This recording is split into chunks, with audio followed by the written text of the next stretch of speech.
আজকে একটা বিশেষ দিন। আজকে বাংলাদেশের টেস্ট ক্রিকেটে 25 বছরে পা রেখেছে।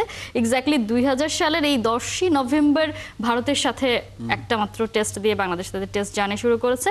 কিন্তু আমরা সবাই আসলে খুবই হতাশ, 25 বছরে খুব সম্ভবত 23টা টেস্ট ম্যাচ বাংলাদেশ জিততে পেরেছে। মানে এটা আসলে আমরা কোনোভাবেই চাইনি যে বছরে একটা টেস্ট আসলে যেতে হয় না, যদি আমরা সেভাবে হিসেব করতে চাই।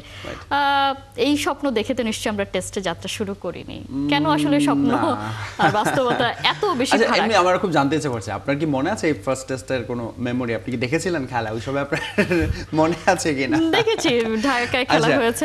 Right, it was a big day আসলে। টিভিতে আমরা দেখছিলাম বাংলাদেশ দল সাদা পোশাকে ব্লেজার পরে টস করতে নামছেন এবং প্রথম দিন হাবিবুল বাশার ইতিহাস আমাদের জন্য আসলে। এবং বাংলাদেশ ক্রিকেট বোর্ড থেকে কালকে প্রেস ওই কনফারেন্সে সেটাও বলা হচ্ছিল তারা আজকে এটা সেলিব্রেট করবে, সবাইকে নিয়ে তারা সেলিব্রেট করতে চায়।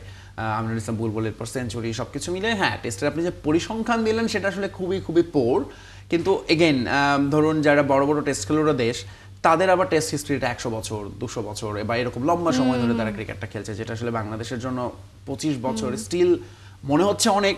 কিন্তু টেস্ট ক্রিকেটের আসলে অন্য সবগুলোর সঙ্গে বিচার করলে খুব বেশিও না। এখন আমাদের যে কালচার, আমাদের যে স্ট্রাকচার, এই সব কিছুতে আমরা এত এত পিছিয়ে, সেখানে আসলে আপনি টেস্টে খুব বেশি কিছু আশা করাটাও আমার মনে হয় এটা ফ্যান হিসেবে তো আমরা চাইতে পারি, কিন্তু বাস্তবতার বিবেচনা আমরা যারা এটার সঙ্গে রিলেটেড কাজ করছি, স্টেক হোল্ডার, তারা আসলে জানি বাংলাদেশের ক্রীড়াঙ্গনের বা ক্রিকেটাঙ্গনের এই লঙ্গার ভার্সনের দুর্বলতাটা।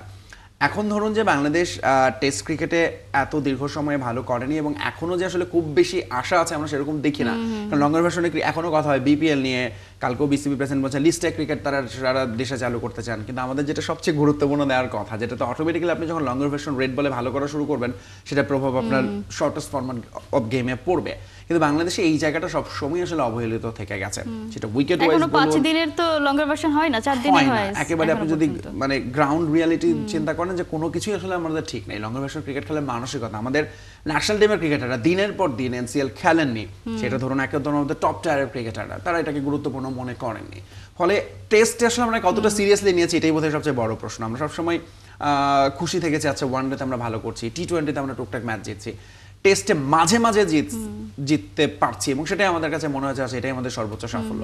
কিন্তু এইটা যে আসলে ক্ষুধাটা, সেটা আসলে না আছে ক্রিকেট বোর্ড, না আমাদের ক্রিকেট ফ্যানদের মধ্যেও খুব বেশি। আপনি দেখেন টেস্টে কতই বা দর্শক হয় খেলা দেখতে যায়, যেটা আপনি ইংল্যান্ড, অস্ট্রেলিয়া, ইন্ডিয়াতে ইভেন আমাদের সাথে যে ইংল্যান্ড অস্ট্রেলিয়া খেলতে চায় না টেস্ট, সেটার ভ্যালিড রিজন আছে কেন খেলবে তারা। ধরুন তারপর মানে সেটার ক্ষুধাটা তো দরকার যে আমরা এমন পারফরম্যান্স করব যে তারা আমাদেরকে অফার করবে, ইনভাইট করবে, সেটাও করছে না, আমাদের কাছেও আসে না। ট্রু, বাট কিছু জিনিস পজিটিভ আছে, যেটা যেমন দীর্ঘদিন পর বাংলাদেশ ধরুন বাংলাদেশ একটা পেস বোলিং ইউনিট দাঁড়িয়েছে এবং টেস্টে বাংলাদেশ এই জিনিসটা বুঝতে শিখেছে যে না, আপনাকে ম্যাচ জেতাবে আসলে বোলাররা, সেক্ষেত্রে 5 জন বোলার নিয়ে খেলা এবং প্রপার পেস অ্যাটাক নিয়ে খেলা। কিন্তু স্টিলে যখন বাংলাদেশে খেলা হচ্ছে, আপনি দেখেন আমরা আয়ারল্যান্ডের সঙ্গে ম্যাচটা যদি বাদ দিই, ওয়েস্ট ইন্ডিজের সঙ্গে আমরা টেস্ট খেলে নিই, আমরা দেখেছি মাত্র একজন পেসার নিয়ে খেলতে, তিনিও পুরো 10 ওভার বল করেননি।